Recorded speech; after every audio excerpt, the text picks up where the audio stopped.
Hey y'all, this is Bryce with Country Fried Muscle. We just wanted to go ahead and do the second part of the raw squat series. And today I want to talk about a few other things. Two of them are more training tips really than technique, but nonetheless I think are some misinformation that guys have about raw lifting that's carried over from geared lifting circles. Um, so the last technical point I have is about the descent in the squat. Um, I think this is something that a lot of guys struggle with. They see a lot of big squatters who are geared doing a fairly slow descent um, and kind of just reaching for depth and then coming back up. What I will say is I think for raw squatting, using a faster descent is generally better for most people. You have to come with a lot of confidence in the descent and a lot of commitment. But if you look at a lot of really big squatters, and the biggest example of this is Olympic lifters, most of them squat extremely fast and generally are pretty strong squatters as far as that goes too. So it's just one of those things where you have to play with it a little bit, but generally speaking, the faster you can descend, the more speed and power you'll have coming out of the bottom. Now, this is not to say that I think that people should do what's called dive bombing and just drop into the hole. You do want to be controlling the descent, but just don't feel like you have to go slow with it. Um, Try to go fast and then explode right as soon as you hit bottom. What I like to do as a cue is when I feel my hamstrings pressing against my calves, that's when I start reversing the movement. So just try that out and see if that does anything for you. Now, the two training methodologies that I think have kind of messed with a lot of people with the raw squat. The first one is box squatting. You guys won't know this, most of you, but if you've talked to me before, I'm sure it's come up. I have an inhuman, unreasonable hatred for the box squat. I cannot stand them. Um, and I think for raw lifters, they really do a lot of things that are negative. First of all, they deload the quads and hamstrings at the bottom of the movement, which never happens in a free squat. That's where most of the force will actually be applied, is at the bottom. Um, and the biggest strain is on the muscles.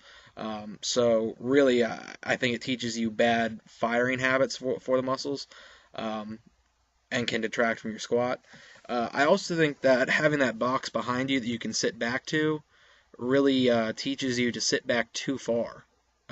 With a raw squat, you don't need to just sit back, sit back, sit back, like I said in the last video.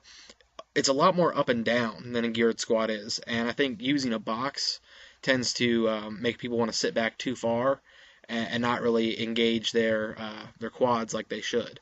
And I think typically if that happens, people end up losing position and getting either forward on their toes and doing a good morning, or sitting too far back and having the weight kind of pull them back a little bit, so um, they can't really engage their legs as well. Now that actually kind of ties into my next point, which is quad training. It's become almost taboo in a lot of powerlifting circles to train the quads heavy and seriously. Everybody's talking about the posterior chain and how that's what really gives you strength and power and the muscles that you need to rely on. And I'm not saying don't train your hamstrings, don't train your low back. You should, and I definitely do.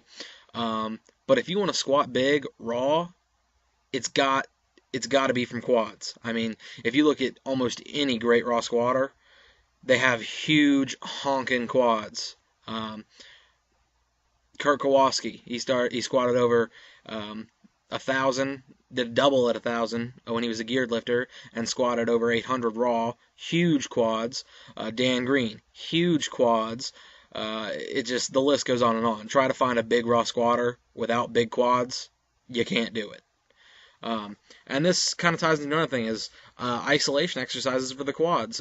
Things like leg presses, hack squats, they've become really demonized, and they're not my personal favorite variations. I like to usually use free squat variations, but don't be afraid to do a little bit of extra work for your quadriceps. I think it really pays a lot of dividends when it comes to the raw squat. um, so that's pretty much all I got, guys. That's all I could think of for these two videos. So hopefully you enjoyed and learned a few things. And if I helped your squat out, please let me know. I'd love to get some feedback from you guys. Have a good one. Bye.